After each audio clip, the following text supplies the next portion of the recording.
The Great Hall was huge and filled with beings that Jake Turner had never seen before. Some looked like giant insects with too many arms. Others were made of what seemed like living crystal that sparkled in the strange blue light. A few looked almost human, but had skin that changed colors like a rainbow. Jake sat in a chair that was too big for him and tried not to stare. He was the only human in a room full of aliens, and he felt very small. His uniform was simple compared to the fancy robes and armor that the other beings wore. But he was here for a reason, and Earth was counting on him. The creature speaking at the front of the room had 4 arms and skin like rough leather. Its voice came through a small device on Jake's ear that turned the clicks and buzzes into English. This was Admiral Zeftar, and he was clearly upset about something. "The Devourers have taken 3 more star systems," Zeftar said, his 4 arms moving wildly.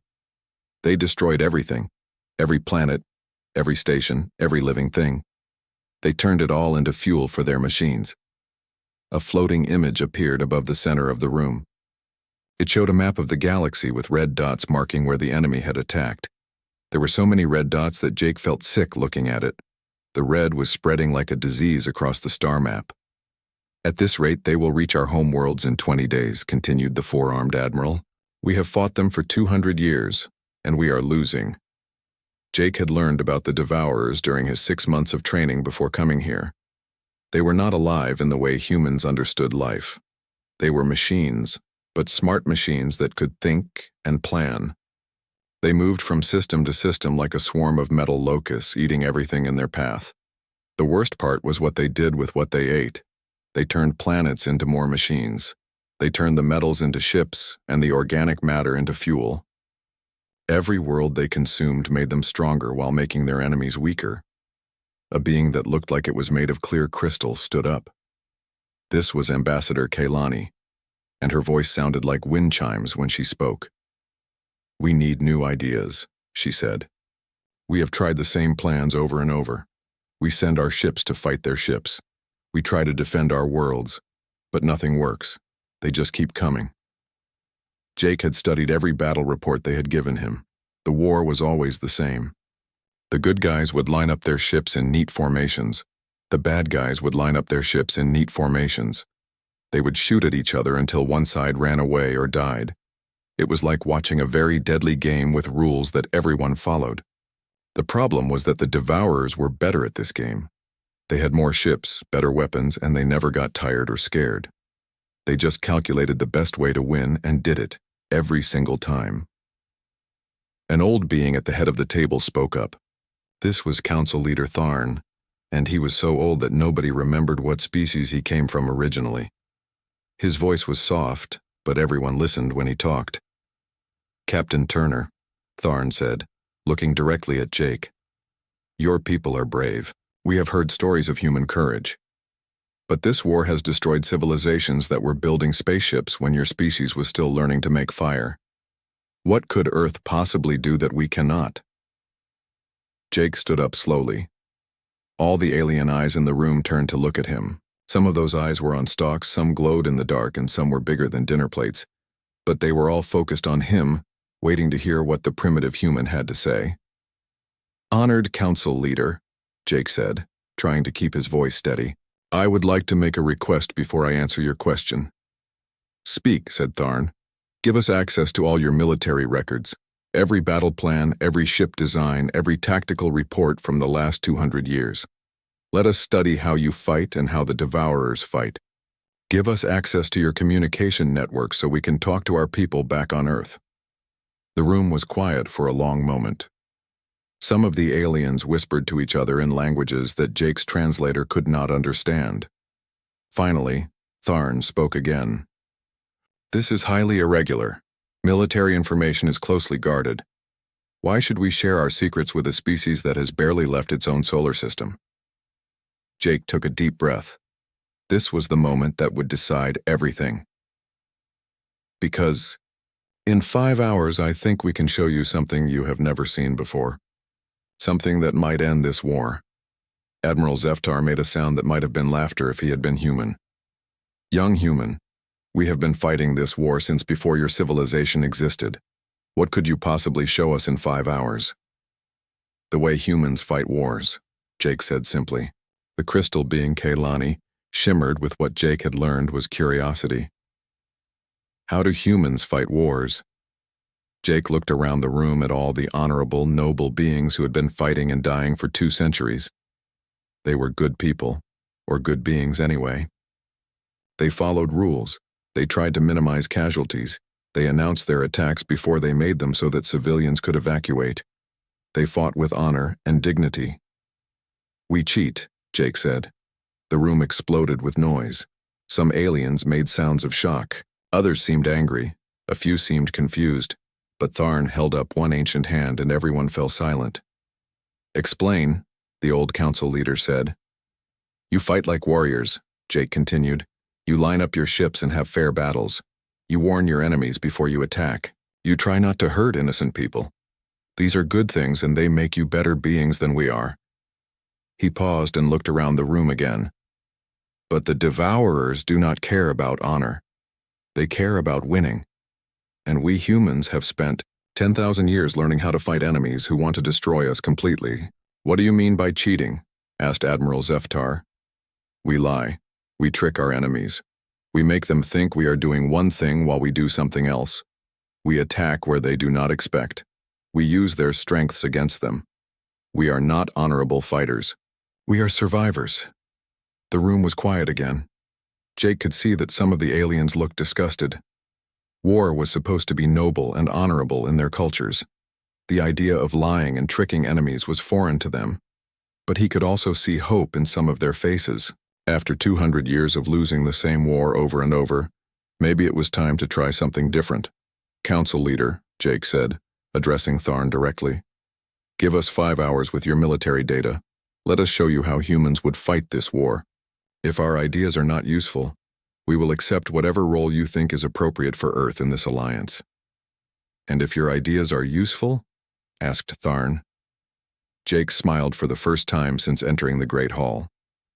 Then in 5 hours, this war might be over. The council leader looked around the room at the other representatives. They whispered among themselves in their various languages. The debate went on for several minutes while Jake stood there, waiting for their decision. Finally, Tharn spoke. Captain Turner, the Galactic Coalition hereby grants Earth full access to our military database and communication networks. You have 5 hours to show us what human warfare looks like. Jake felt a wave of relief wash over him. Thank you, Council Leader. I promise you will not regret this decision. As the meeting broke up and the aliens began to file out of the Great Hall, Admiral Zeftar approached Jake. Human, he said, I hope you understand what you have promised. If you fail, billions more will die. I understand, Jake replied. But if we succeed, this war ends today. The four-armed admiral studied Jake for a long moment. 5 hours, he said finally. Show us your human magic. Jake watched the alien admiral leave, then activated his communication device to contact Earth. It was time to show the galaxy what humanity could do when the survival of civilization was at stake. The message reached Earth in less than 30 seconds. Jake Turner's words traveled through space faster than light, carried by technology that humans had only dreamed about a year ago. Within minutes, every important person on Earth knew that humanity had 5 hours to end a war that had lasted 2 centuries. Dr. Lisa Martinez was eating lunch in her small office at the Pentagon when her computer started making emergency sounds. She dropped her sandwich and stared at the screen as classified files began downloading at incredible speed. Battle reports, ship designs, tactical analyses, and strategic plans from 12 different alien species filled her computer's memory banks. Holy cow, she whispered, then grabbed her phone and started making calls. Colonel Ryan Brooks was in a meeting about Earth's new space defense program when his aide burst through the door. The young lieutenant looked like he had seen a ghost. Sir, you need to see this right now, the aide said, handing Ryan a tablet computer. Ryan read the message from Jake Turner and felt his heart start beating faster. He stood up and addressed the room full of military officers. Gentlemen, this meeting is over. We have a war to win and we have 4 hours and 53 minutes to figure out how. Within an hour, every major government building on Earth was buzzing with activity. Scientists, generals, admirals, intelligence officers, and computer experts We're all working on the same problem. How do you defeat an enemy that has been winning for 200 years? Dr. Alex Chen was pulled out of his classroom at MIT and rushed to a secure facility outside Boston. He found himself in a room with 30 other experts, all staring at holographic displays that showed alien starships and battle formations. "This is incredible," said Dr. Sarah Kim, a specialist in military history. "Look at these battle reports. Every single fight follows the same pattern. Both sides line up their ships, announce their intentions, and then shoot at each other until someone retreats. It's like they're playing chess," added General Pete Williams, who had been studying the tactical data for the past hour. "Very polite, very organized chess, but the Devourers are just better at chess than everyone else." Lisa Martinez appeared on the main screen, connecting from her command center in Washington. Behind her, dozens of people were working at computers and talking rapidly into headphones. "We've analyzed over 5,000 battle reports," she announced. "The pattern is exactly what we expected. Neither side has ever used deception on a large scale." "Define deception?" asked Colonel Ryan Brooks, from his position at the Space Command Center. "Lies, tricks, fake retreats, hidden attacks, anything that would make the enemy think you're doing one thing while you're actually doing something else," Lisa explained. "These aliens fight with complete honesty. They tell each other exactly what they plan to do, then they do it." Dr. Chen pulled up a three-dimensional map of a famous battle from 50 years ago. "Look at this engagement near the Centauri Nebula. The coalition forces announced they were going to defend a mining station. They positioned their ships in a perfect defensive formation. The Devourers calculated the optimal attack pattern and executed it flawlessly. The coalition lost 60 ships. What would humans have done differently?" asked General Williams. "We would have lied," Chen replied simply. "We would have made it look like we were defending the mining station while actually planning to attack their supply ships. Or we would have pretended to retreat and then ambush them. Or we would have told them we were surrendering and then blown up their command ship when they got close." Colonel Brooks nodded slowly. "The Devourers are machines. They calculate probabilities based on past behavior. But they've never fought an enemy that deliberately provides false information." "Exactly," said Lisa, from the main screen. "Their entire tactical system assumes that both sides are telling the truth about their intentions. They've never had to account for lies." In London, a team of British intelligence officers was studying the Devourer communication systems. In Moscow, Russian generals were analyzing their command structure. In Beijing, Chinese military planners were looking for weaknesses in their supply lines. Every major military organization on Earth was contributing to the effort. Captain Rex Morgan was aboard humanity's newest spaceship, the UES Boston, when the call came in. He had been testing the ship's weapon systems, but now he had a much more important job. He was going to help plan the biggest military deception in history. "The key is making them think we're doing exactly what they expect," Rex said to his senior officers. "Every species in the coalition fights the same way. They pick a target, gather their forces, announce their attack, and charge straight at the enemy. So we do the same thing?" asked his tactical officer, Lieutenant Amy Foster. "We make it look like we're doing the same thing," Rex corrected. "But while they're focused on our fake attack, we hit them where they don't expect it." Dr. Maria Santos was working at the Deep Space Monitoring Station in Chile, tracking every Devourer ship movement in real time. The aliens had given humans access to their sensor networks, which meant Earth could see everything happening across half the galaxy. "The Devourers are repositioning," she reported to the Global Command Center. "They're moving ships toward the outer rim, probably expecting us to make our first attack there." "Perfect," said Lisa Martinez. "That means they're thinking like we want them to think." Back on Jake Turner's ship, the communication bay had been turned into a war room. Jake was coordinating with military leaders across Earth while also staying in contact with the alien coalition. He had to be very careful about what information he shared with whom. "Admiral Zeftar wants to know our battle plan," Jake reported to Lisa Martinez. "Tell him we're still analyzing the data," Lisa replied. "We can't let the coalition know what we're really planning. Some of their communication channels might be monitored by the Devourers." This was the tricky part. Humans had to deceive not just their enemies, but also their new allies. The coalition species were honorable and honest, which meant they might accidentally reveal human plans to the enemy. It was nothing personal, but Earth couldn't take that risk. Dr. Kim pulled up a historical analysis on her screen. I've been studying human military history for comparison. We've been using deception warfare for thousands of years. The Trojan Horse, Sun Tzu's Art of War, D-Day, Desert Storm. Every major human victory involved making the enemy think we were doing something we weren't actually doing. The aliens don't understand this concept, added Dr. Chen. In their cultures, lying to an enemy is considered dishonorable. They've never developed the tactical systems to either use deception or defend against it. General Williams was studying ship deployment patterns when he noticed something interesting. Look at this, he said, highlighting part of the tactical display. The Devourers always keep their main fleet together. They never split their forces because their calculations show that concentrated power is more efficient. That's their weakness, said Colonel Brooks. They're predictable because they always choose the mathematically optimal solution. Right, agreed Williams. But optimal solutions only work if your assumptions are correct. If we can make them assume the wrong thing, their optimal solution becomes a disaster. The plan was starting to come together.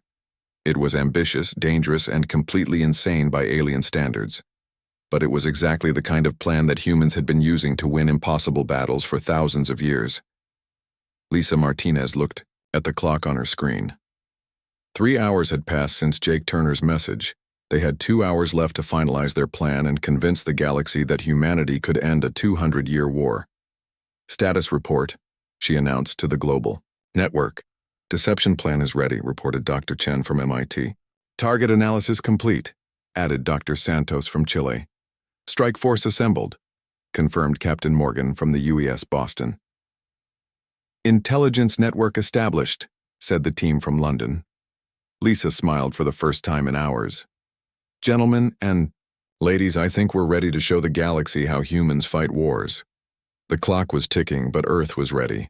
In 2 hours, they would either end the greatest war in galactic history, or they would fail spectacularly in front of 12 alien species. But failure wasn't really an option. Too much was at stake, and humans had never been good at accepting defeat. The plan was simple in theory, but terrifying in practice. Earth would convince everyone in the galaxy that humanity was preparing for the biggest defensive battle in history.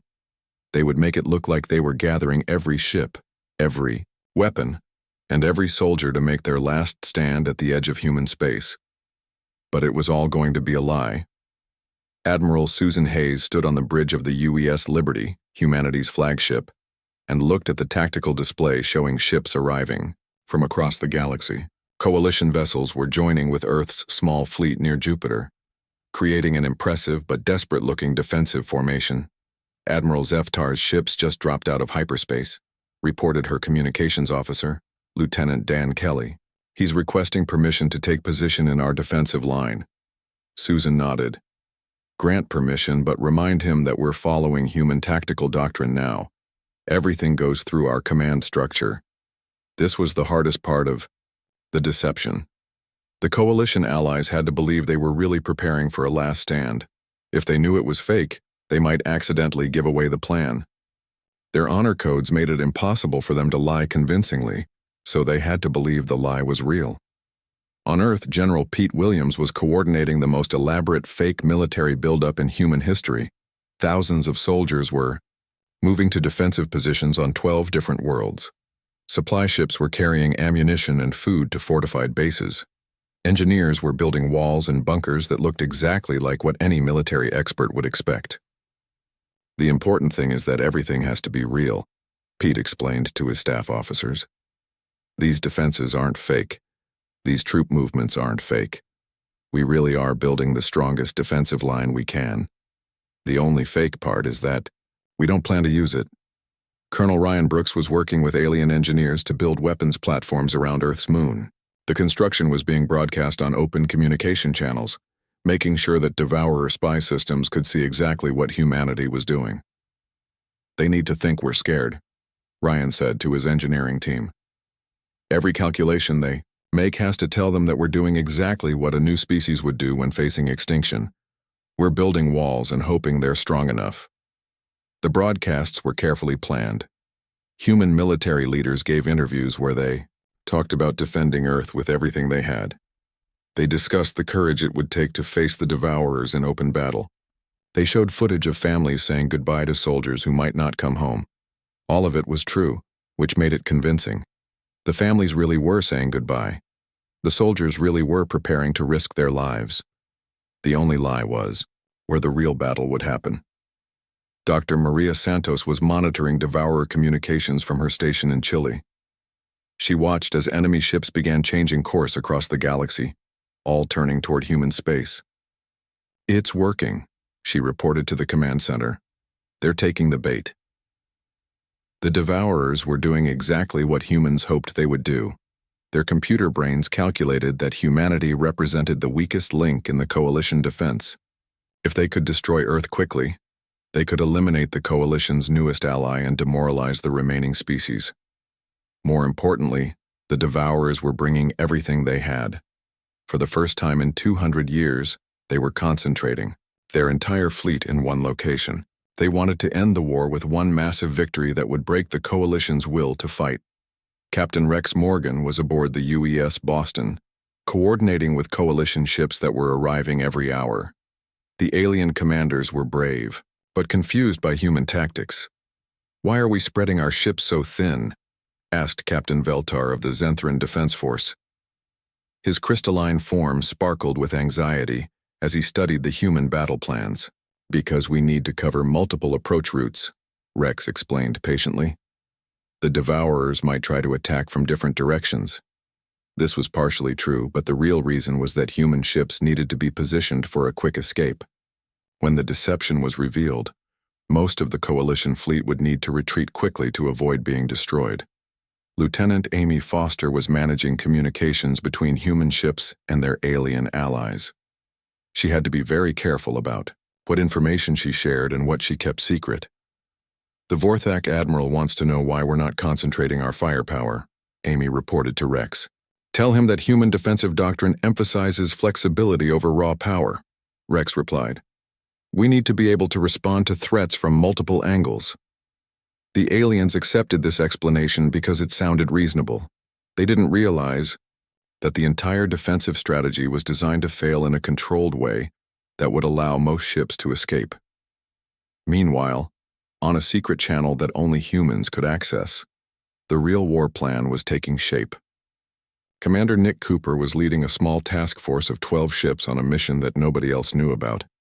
His ships were moving through empty space, avoiding all the major hyperspace routes where they might be detected. "Status report," Nick said to his small fleet. "All ships running silent," reported Captain Ron Davis from the UES Phantom. "No indication we've been detected." "Navigation confirms we're on course for the target," added Captain Kelly Johnson from the UES Vigilant. Nick looked at the star charts showing their destination. While the entire galaxy was watching the buildup near Earth, his tiny force was heading in the opposite direction. They were going to attack the one place the Devourers would never expect, their home base. The Devourer Central Processing Node was a massive artificial world that controlled their entire collective intelligence. It was heavily defended and supposedly impossible to reach. But humans had noticed something that 200 years of Coalition intelligence had missed. Dr. Lisa Martinez had discovered it while analyzing patrol patterns and defensive positions. "Look at this," she had told the planning committee. "All their defenses face toward Coalition space. They've never considered that someone might attack from the other direction. The other direction is through dead space," General Williams had pointed out. "Systems they've already consumed and abandoned." "Exactly," Lisa had replied. "They don't guard their rear because they think there's nothing behind them worth guarding against." It was a blind spot that only humans had noticed because only humans thought like predators instead of prey. The Coalition had spent 2 centuries trying to stop Devourer attacks. Humans were planning to hunt the Devourers in their own territory. The deception was working perfectly. Every hour brought more Devourer ships toward human space. Their entire fleet was moving like a giant metal fist, preparing to crush Earth and end the war with one decisive blow. Long-range sensors show massive devourer formations 3 hours out, reported Dr. Santos. I count over 10,000 ships, maybe more. That's their entire military force, confirmed Dr. Alex Chen from his analysis center. They're committing everything to this attack. Admiral Susan Hayes smiled grimly as she watched the enemy fleet approaching. Perfect.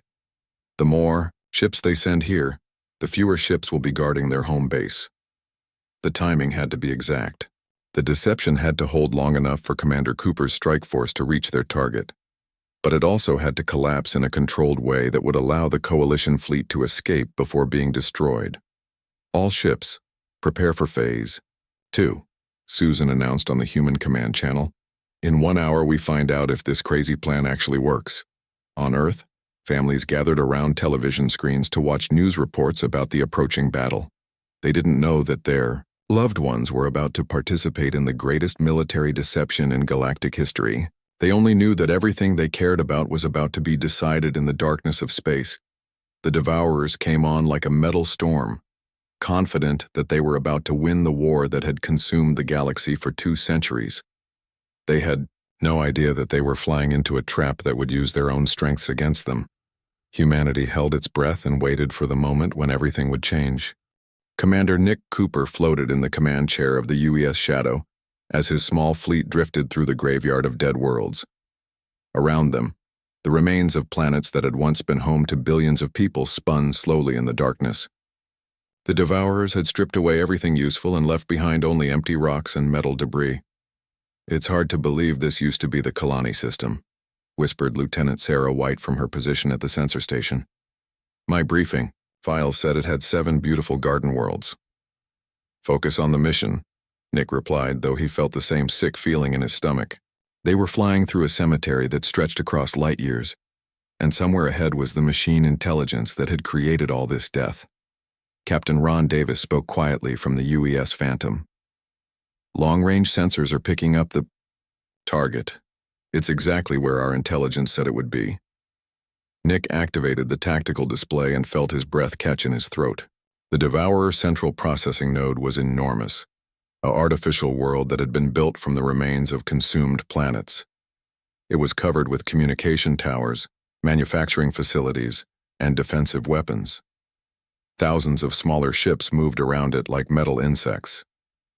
My God, said Captain Kelly Johnson from the UES Vigilant. How are we supposed to attack that thing with 12 ships? We're not trying to destroy it, Nick reminded his small fleet. We just need to break their communication network and upload our virus package. Dr. Janet Kim designed the virus specifically to cause chaos in their collective intelligence. The plan was elegant in its simplicity. The Devourers operated as a single mind spread across millions of machine bodies. Their central processing node coordinated everything they did, from individual ship movements to galaxy-wide strategy. If that coordination could be disrupted, their entire military force would fall apart. Stealth systems to maximum, Nick ordered. Communications blackout until we reach the target. From this point on, we're on our own. The human ships had been designed with stealth technology that the Coalition had never developed. While alien species fought with honor and announced their presence, humans had spent centuries learning how to hide, sneak, and strike without warning. They moved through the outer defenses like ghosts. The Devourer guard ships were positioned to watch for attacks coming from Coalition space, not from the empty systems behind them. Their sensors swept the space lanes that led toward the living worlds, completely ignoring the dead zones where nothing important was supposed to exist. Defense perimeter cleared, reported Captain Lisa Brown from the UES Spectre. No indication we've been detected. Nick checked the mission timer. Back at Earth, the Devourer main fleet was probably beginning its attack on humanity's fake defensive line. Admiral Hayes would be putting on a good show, making it look like Earth was fighting desperately for survival while actually preparing to retreat. The timing had to be perfect. If Nick's team attacked too early, the Devourers might recall their Yao fleet to defend their home base. If they attacked too late, the fake battle at Earth might become a real disaster. Inner perimeter ahead, warned Captain Tom Garcia from the UES Hunter. These defenses are more active. The inner defense grid was much more dangerous. Automated weapons platforms scanned space with sensors that could detect even stealth ships if they got too close. But the defenses all faced outward, expecting attacks from the front. "Remember the plan," Nick said to his team. "We approach from below the orbital plane. Their sensors are concentrated on the routes that normal fleets would use." It was another example of human thinking that aliens hadn't considered. Every species in the galaxy moved their fleets along predictable paths that made tactical sense. Humans were willing to take longer, more difficult routes if it gave them an advantage. The 12 ships curved around the massive processing node, approaching from an angle that the Devourer defensive planners had never anticipated. They moved, slowly and carefully, using the debris fields and energy emissions from the artificial world to mask their approach. "Target acquired," reported Captain Amy Foster from the UES Phantom. "We have a clear approach to the primary communication array." Nick studied the tactical display one more time. The communication array was the key to everything. If they could penetrate the central network and upload their virus, the Devourer collective intelligence would begin tearing itself apart from the inside. "All ships, final weapons check," Nick ordered. "Remember, we get one chance at this. Once we start shooting, they'll know we're here." The virus that Dr. Kim had designed was a masterpiece of human-computer warfare. Instead of trying to shut down the Devourer network, it would feed false information into their systems.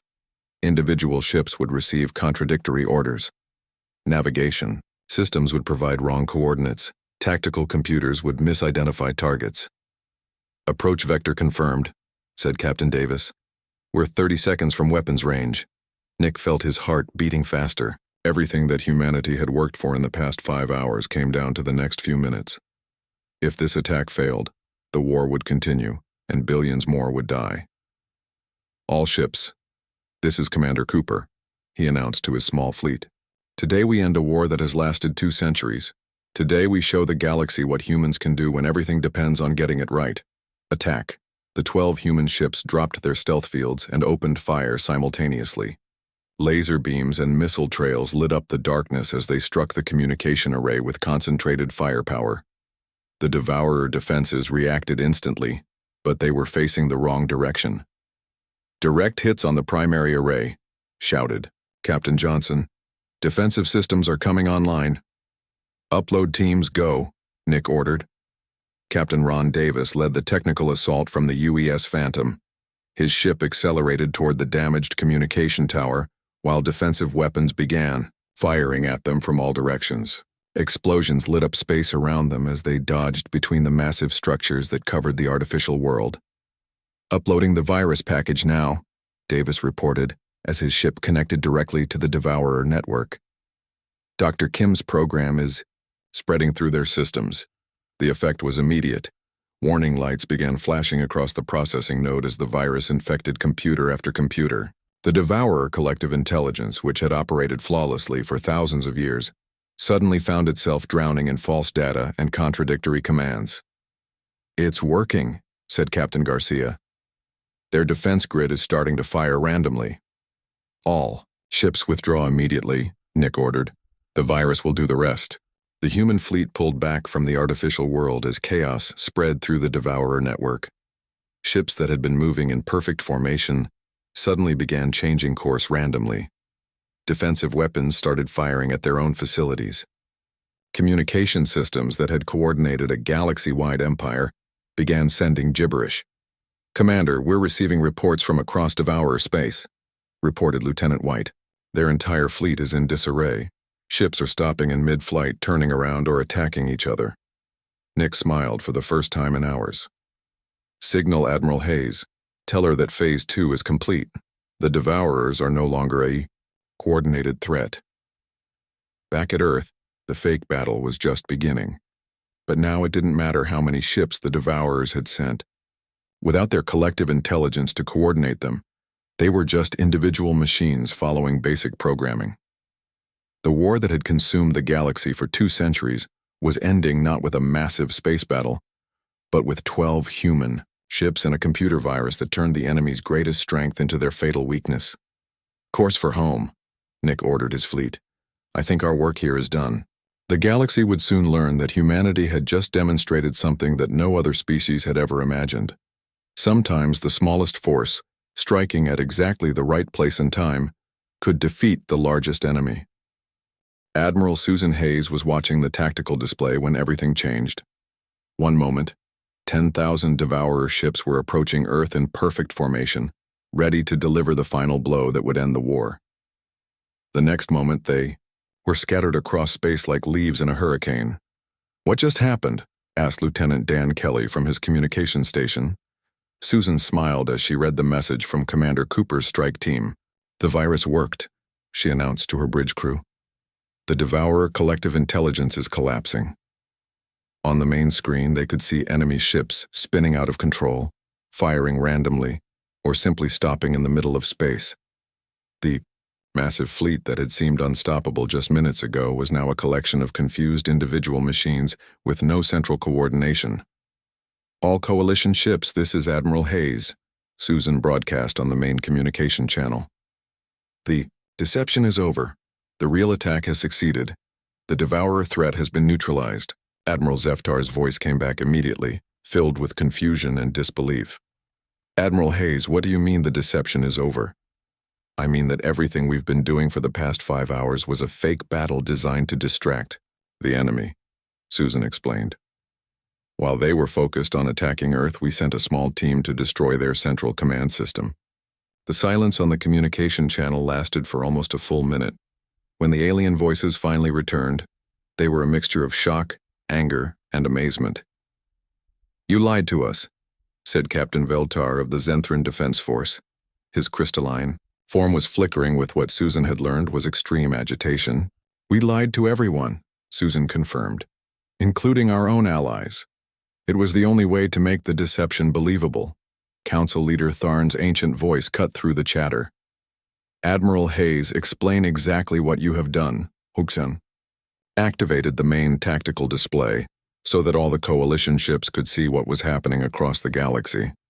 Red markers showed Devourer ships and installations, but instead of moving in coordinated patterns, they were blinking randomly as their systems failed. 5 hours ago, my species identified a fundamental flaw in Devourer strategy, Susan began. They operate as a collective intelligence with centralized control. We realized that if we could disrupt that control system, their entire military force would collapse. But how did you reach their central command? Asked Admiral Zeftar. It is impossible to penetrate their core systems. We used the one approach route they never expected, Susan replied. We attacked from behind, through the dead systems they had already consumed. While their entire fleet was coming here to destroy Earth, we sent 12 ships to destroy their home base. Dr. Lisa Martinez appeared on the communication screen, connecting from Earth's command center. Behind her, dozens of technicians were monitoring the collapse of Devourer forces across the galaxy. The virus we uploaded is spreading through their entire network, she reported. Individual ships are receiving contradictory orders, false sensor data, and corrupted navigation information. You used a computer virus? Asked Captain Veltar. What is this thing you call a virus? Dr. Alex Chen joined the communication from his research center. It's a program designed to cause chaos in computer systems. We fed false information into their collective intelligence, making them think their own ships were enemies, their navigation systems were malfunctioning, and their tactical computers were failing. This is warfare by deception, said Admiral Zeftar slowly. You made us all believe something that was not true. Yes, Susan replied simply, and it worked. Captain Rex Morgan was monitoring the Devourer ships near Earth, watching as they tried unsuccessfully to coordinate their attack. They're attempting to regroup, he reported, but their ships keep receiving different orders from different parts of their network. Half of them think they're supposed to retreat, and the other half think they're supposed to attack each other. These results were becoming visible across the entire galaxy. Dr. Maria Santos, still monitoring from her station in Chile, was receiving reports from Coalition observation posts everywhere. Devourer forces are in complete disarray, she announced. Ships are abandoning their positions, attacking their own supply lines, or simply shutting down completely. How long will this last? Asked Council Leader Tharn. Forever, replied Dr. Chen. The virus is designed to be self-replicating and self-modifying. Every time their systems try to fix the problem, the virus adapts and creates new problems. Their collective intelligence is permanently broken. Jake Turner, who had started this entire process just 5 hours earlier, appeared on the communication screen from his diplomatic ship. Honored Council Leader, the war is over. The Devourer threat no longer exists as a coordinated force. In 5 hours, Tharn said slowly, you accomplished what we could not achieve in 2 centuries. We had advantages, Jake replied. We were new to the conflict, so we could see patterns that you had become used to. And we understand deception warfare because humans have been fighting each other for thousands of years. Admiral Zeftar was studying his tactical displays with amazement. The enemy ships in this sector are firing on each other. Their formation has completely collapsed. How is this possible?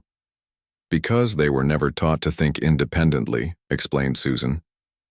When you remove their central coordination, each ship falls back on basic programming. But the virus has corrupted that programming, so they're following random and contradictory instructions. Captain Kelly Johnson, returning with Commander Cooper's strike team, joined the communication from the UES Vigilant. We're detecting massive system failures across the Devourer home territory. Manufacturing facilities are shutting down. Supply, ships are flying in circles and their defensive installations are targeting their own vessels. What happens to them now? Asked Captain Veltar. General Pete Williams appeared on screen from Earth's Military Command Center. The individual machines can be reprogrammed, he explained. Without their collective intelligence, they're just very advanced robots. We can modify their programming to make them useful for peaceful purposes. Construction and repair work, added Dr. Chen. They have the technology to rebuild all the worlds they destroyed. Under proper supervision, they could restore the damaged systems and help the galaxy recover. The scope of the victory was becoming clear. Not only had humanity ended the war, but they had also converted the enemy's greatest strength into a tool for rebuilding civilization. The same machines that had consumed worlds could now restore them. I still do not understand how you kept this plan secret from us, said Admiral Zeftar. We had to, Susan replied. Your species are honorable and honest. If you had known the truth, you might have accidentally revealed it to the enemy. The deception only worked because everyone believed it was real. Even your own people believed it? Asked Captain Veltar. Most of them, yes, confirmed Jake Turner. Only a few dozen humans knew the complete plan. Everyone else really thought we were preparing for a last stand at Earth. Council Leader Tharn was quiet for a long moment before speaking again. Humanity has shown us something we never imagined. You have taught us that sometimes victory requires methods that seem dishonorable, but serve a greater good. We don't enjoy deception, Jake said carefully. But when the survival of civilization is at stake, we're willing to do whatever is necessary. The aftermath was swift and complete.